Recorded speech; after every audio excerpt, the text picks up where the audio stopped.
नमस्कार, मैं हूं नीलू। तो क्या ईरान ने ट्रंप को अपने आगे झुकने के लिए मजबूर कर दिया है? क्या खamenei की शर्तों पर अब बातचीत को तैयार हो गए ट्रंप? क्योंकि ट्रंप अब तक कहते आए हैं कि देखिए, हम जो समझौता करना चाहते हैं ईरान को उसको मानना होगा। अब किस तरह से झुकने की बात सामने आ रही है और किन किन शर्तों के साथ अब बातचीत को आगे बढ़ाया जाएगा? बातचीत करने के लिए मयंक मेरे साथ जुड़ गए हैं। मयंक, कहा यह जा रहा है कि लगातार अमेरिका ईरान पर परमाणु कार्यक्रम को लेकर समझौते के लिए दबाव बना रहा था, लेकिन इस बार देखा यह गया है कि अब कहा जा रहा है कि खamenei अपने शर्तों के साथ बातचीत करने को तैयार है, बशर्ते अमेरिका उन्हें मान ले।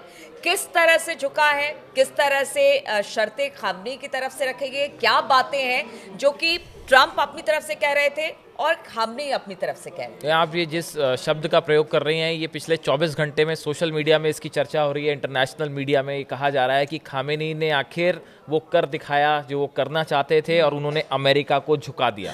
अब हम ऐसा क्यों कह रहे हैं, इसकी इंटरनेशनल मीडिया में क्यों चर्चा है, हम आपको वो समझाते हैं। देखिए, आप पिछले 2 महीने का वक्त देखिए। अमेरिका जो चाहता था ईरान के खिलाफ, अमेरिका ने सब कुछ किया। डिएगो गार्सिया में B-2 बॉम्बर्स भेज दिए गए। एयरक्राफ्ट कैरियर जो है, 2-2, 3-3 एयरक्राफ्ट कैरियर जो है वो ईरान के आसपास भेज दिए गए। अपने 50,000 से ज़्यादा एडिशनल फोर्सेस जो हैं वो ईरान के आसपास लगा दी गई। ट्रंप की तरफ से धमकी दी गई कि हम आपके ऊपर ऐसा बम्बार्डमेंट करेंगे कि आप याद रखेंगे। अमेरिका ने सब कुछ कर लिया, लेकिन हर बार खामेनी ने किसी भी तरह से बिना अमेरिका के दबाव में आए अमेरिका को करारा जवाब दिया। खामेनी ने कहा, साहब आप अगर हमला करेंगे तो हम आप पे हमला कर देंगे।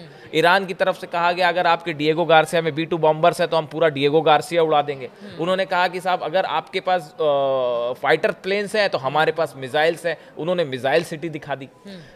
अपने 3,000 से ज़्यादा जहाज खामेनी ने उतार दिए।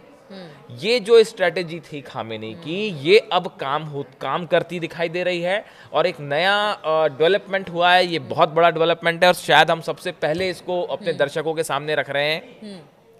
अमेरिका की तरफ से ये संकेत आने शुरू हो गए हैं कि अब अमेरिका एक मध्यस्थ के जरिए ओमान को बीच में रखते हुए ईरान से बातचीत करने को तैयार हो रहा है, उस पे विचार कर रहा है। जी, पहले दिन से खामेनी ये कह रहे थे, पहले दिन से ईरान ये कह रहा था कि देखिए, हम आपसे न्यूक्लियर टॉक के लिए तैयार हैं, लेकिन हम आपसे सीधी बात नहीं करेंगे। हमारा जो पुराना स्टैंड है, हम उस पे कायम है कि हम एक मध्यस्थ के जरिए आपसे बात करेंगे।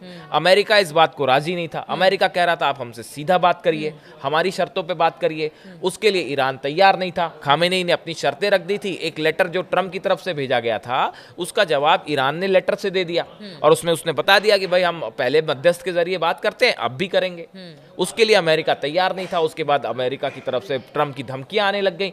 लेकिन अब जो खबर आ रही है कि अमेरिका व्हाइट हाउस जो है, उसके एक अधिकारी का बयान सोशल मीडिया में चर्चा पे है। नाम क्या है ये तो पता नहीं, लेकिन जिसका जिक्र हो रहा है मैं आपको एग्जैक्ट बताता हूं उनका बयान क्या है।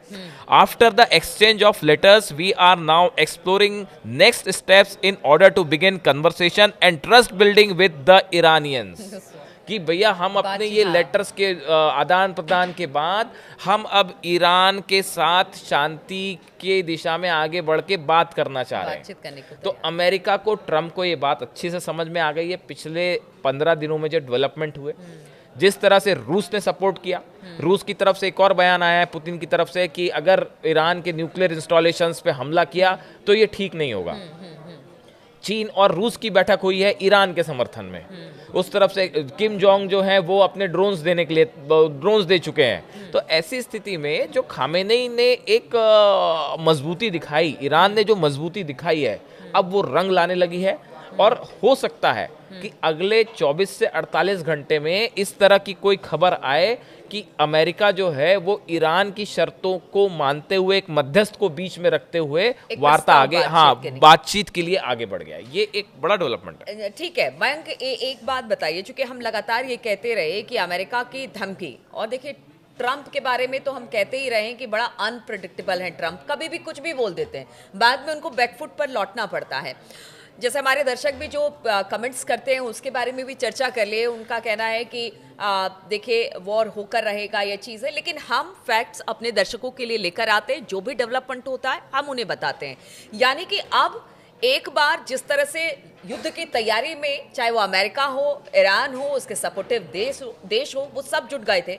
लेकिन अब इस बीच एक अच्छी खबर, क्योंकि बहुत सारे लोग चाहते हैं कि देखिए युद्ध जैसे हालात ना बने। परिस्थिति उस तरह से ना बने, तो अब एक शांति वार्ता या फिर कह लीजिए समझौते की राजनीति यहाँ पर दिखाई दे रही है। देखिए असल में क्या है, इसकी जो इनसाइड स्टोरी हमको समझनी चाहिए कि जो ट्रम्प एडमिनिस्ट्रेशन है, इनके जो ट्रम्प के एडवाइजर्स हैं, ये दो भागों में बटे हुए हैं।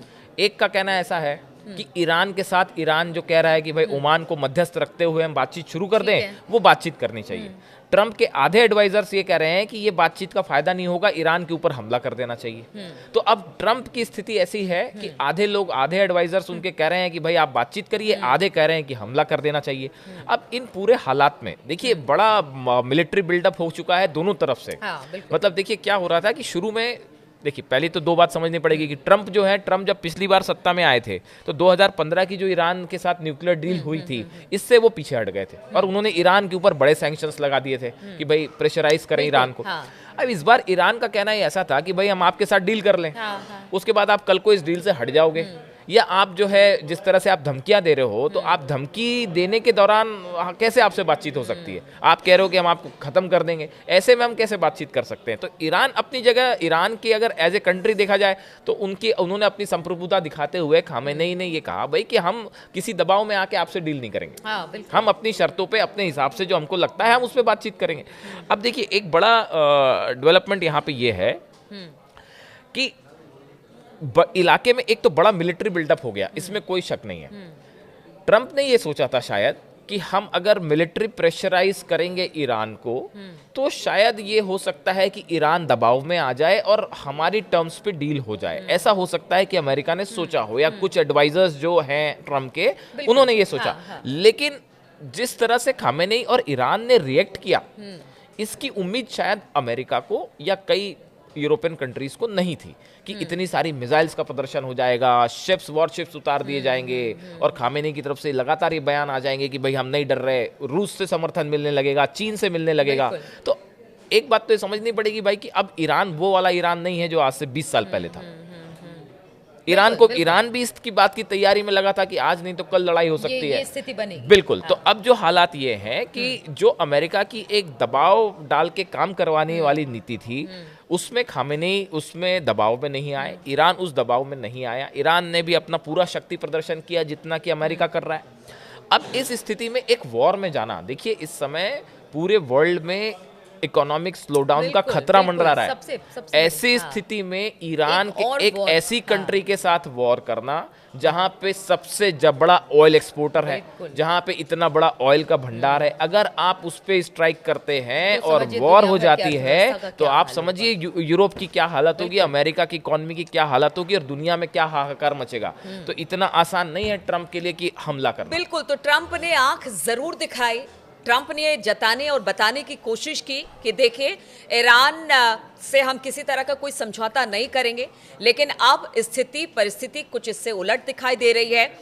कहा यह जा रहा है कि जिस समझौते की बात ट्रंप लगातार ईरान से करते रहे अपनी शर्तों पर, अब कहा जा रहा है कि ईरान अपनी शर्तों पर बातचीत के लिए शायद अमेरिका को मनवाने के लिए तैयार हो गया है। और अब ऐसे में देखना होगा कि कब ये वार्ता शुरू होती है, कौन करता है मध्यस्थता, किस तरह से आगे बढ़ती है ये बात, इस पर लगातार हमारी नजर बनी रहेगी।